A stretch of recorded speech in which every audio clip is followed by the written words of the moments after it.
আসসালামু আলাইকুম। চলতে চলতে আজকে আপনাদেরকে নিয়ে চলে আসলাম লালন শাহ সেতু। কুষ্টিয়া পার হতেই আপনি এই সেতুটি পেয়ে যাবেন। আর এই লালন শাহ সেতুটি অনেক বড় একটা সেতু। আমার চোখে দেখা রাজশাহী, চাঁপাইনবাবগঞ্জ, নাটোর এবং কুষ্টিয়ার মধ্যে সব থেকে বড় সেতু মনে হয় এই লালন শাহ সেতুটি। কারণ এই লালন শাহ সেতুটি পার হতে কমপক্ষে আমাদের মোটরসাইকেল ৮০ স্পিডে এখন আছে। তারপরেও এই লালন শাহ সেতুটি পার হতে আমাদেরকে ২ মিনিট ২০ সেকেন্ড সময় লাগতেছে।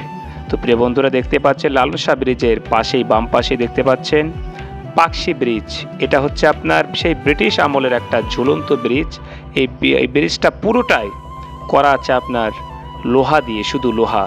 আর এই লোহার উপর দিয়ে লোহার ট্রেন যাতায়াত করে। তাহলে বুঝতে পাচ্ছেন সেই ব্রিটিশ আমলের সেই পাকশি ব্রিজ পাশেরটা, আর আমরা এখন যেটার উপরে আছে নতুন ব্রিজ, এটা হচ্ছে আপনার লালন শাহ সেতু। এখানে সেতু দুইটা, একটা ট্রেন যাওয়ার সেতু, একটা হচ্ছে মানুষ এবং গাড়ি ঘোড়া চলার সেতু। আর সেতুর বাম ডাইন পাশে দেখতে পাচ্ছেন পারমাণবিক বিদ্যুৎ কেন্দ্র, সব থেকে বড় বিদ্যুৎ কেন্দ্র বাংলাদেশের মধ্যে। এখানে আসলে আপনি দেখতে পারবেন। তো প্রিয় বন্ধুরা, যারা যারা এই লালন শাহ সেতুর উপর দিয়ে গিয়েছেন তারা অবশ্যই কমেন্টস করবেন।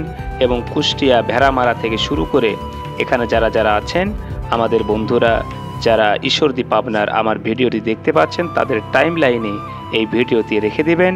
এবং আপনারা যারা আমাদের এই ভিডিও ভালো লাগে তারা অবশ্যই কমেন্টস করবেন। তো দেখতে পাচ্ছেন প্রিয় বন্ধুরা, প্রায় ১ মিনিট ৪২ সেকেন্ড সময় হয়ে গেল, এখনও পর্যন্ত কিন্তু আমরা লালন শাহ সেতুটি পার হতে পারলাম না। আমাদের মোটরসাইকেলের স্পিড প্রায় ৮০-৭৭ আমরা দেখতে পাচ্ছি।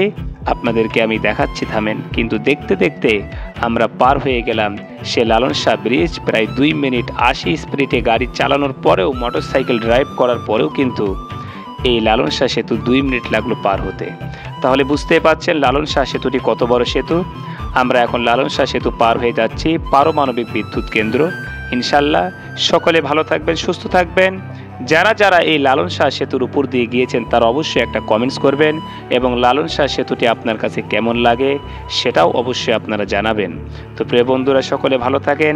পরবর্তী আরেকটা ভিডিও পাওয়া পর্যন্ত সকলে ভালো থাকবেন, সুস্থ থাকবেন। আসসালামু আলাইকুম ওয়া রাহমাতুল্লাহি ওয়া বারাকাতুহু।